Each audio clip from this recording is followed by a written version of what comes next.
No final do período Cretáceo, a Terra era um reino de gigantes. Em terra firme, um nome ecoava como um trovão, um sinônimo de poder: Tiranossauro Rex, o rei indiscutível.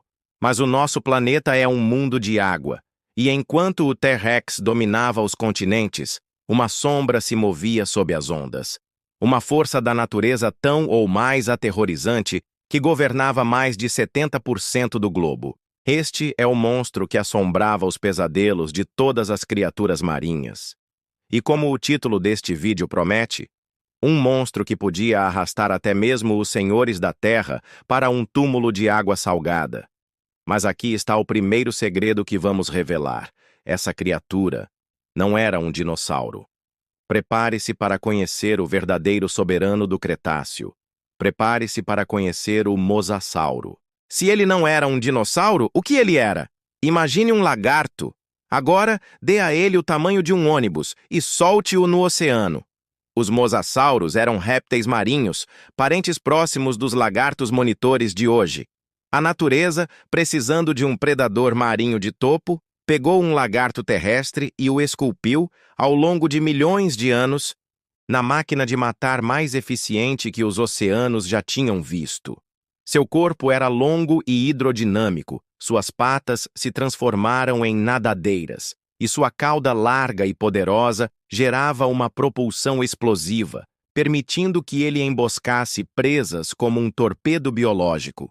Os maiores espécimes, como o Mosasaurus hoffmanni, podiam atingir comprimentos de 15 a 18 metros. Estamos falando de uma criatura mais comprida que um T-Rex, um pesadelo esguio e implacável. Mas o que realmente o tornava uma obra-prima do horror predatório estava dentro de sua boca. Seu crânio era flexível como o de uma cobra, permitindo que engolisse presas enormes.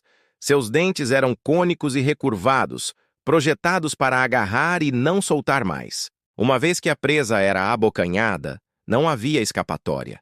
E então, vinha o verdadeiro segredo de seu arsenal.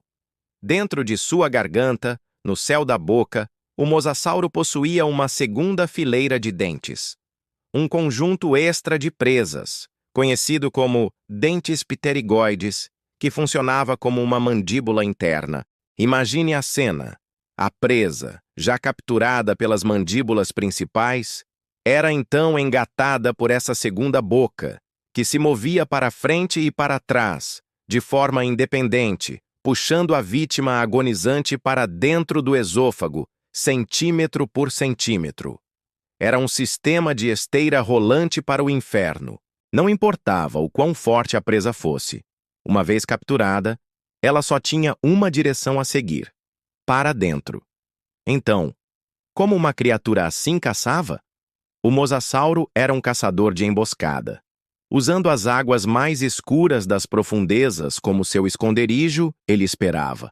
Sua visão era seu principal sentido. Seus olhos grandes detectavam silhuetas contra a luz da superfície.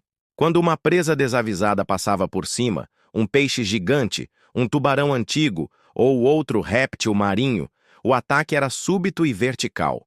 Uma explosão de velocidade, uma bocarra se abrindo e o som de ossos se quebrando. Seu cardápio era vasto. Basicamente, qualquer coisa que se movesse na água era uma refeição em potencial. Amonites gigantes com suas conchas duras eram esmagados. Tartarugas marinhas do tamanho de carros eram viradas e abertas. Plesiosauros, com seus pescoços longos e vulneráveis, eram alvos fáceis. Ele era o grande regulador do ecossistema marinho. Mas como ele caçava dinossauros? É aqui que a geografia do mundo Cretáceo entra em jogo.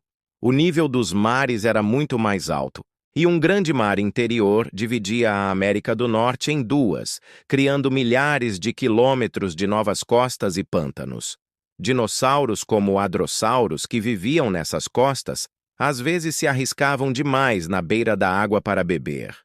Para um mosassauro esperando naquelas águas turvas, um dinossauro na beira da praia era uma oportunidade de ouro. Assim como um crocodilo moderno, o mosassauro usaria sua aceleração explosiva para atacar a presa terrestre.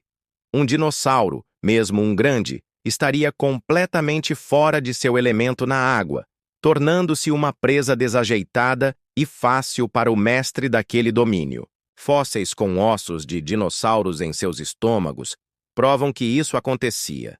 Era uma demonstração brutal de poder, um lembrete de quem realmente governava o planeta. O reinado do mosassauro foi absoluto. Seus fósseis foram encontrados em todos os continentes, da Antártida à América do Norte. Isso nos diz que ele não era um predador regional. Ele era uma praga global. Por cerca de 20 milhões de anos, ele foi o predador alfa dos oceanos do mundo. Mas como aprendemos com o T-Rex, nenhuma dinastia dura para sempre. O fim do mosassauro foi tão dramático quanto sua existência, e veio do mesmo lugar, do céu. O mesmo asteroide que sentenciou os dinossauros à morte também assinou a sentença de morte do nosso monstro marinho. O impacto causou um colapso em cascata. A poeira bloqueou o Sol, matando o plâncton, a base de toda a vida marinha.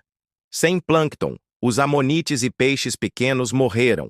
Sem os peixes pequenos, os predadores maiores morreram. E o mosassauro, no topo absoluto dessa pirâmide alimentar, viu seu banquete global desaparecer em questão de meses. A criatura que podia devorar qualquer coisa agora não tinha nada para comer. O rei, em seu vasto e silencioso reino de água, morreu de fome. Assim, o soberano dos oceanos desapareceu, deixando para trás apenas seus ossos fossilizados. O mosassauro não era um dinossauro, mas ele personificava o espírito da era dos dinossauros, grandioso, terrível e, finalmente, frágil diante das forças do cosmos. A próxima vez que você olhar para a imensidão do oceano, lembre-se que, sob aquelas ondas calmas, já nadou um lagarto com 2 bocas, do tamanho de um ônibus, o verdadeiro monstro que reinou sobre o planeta Água.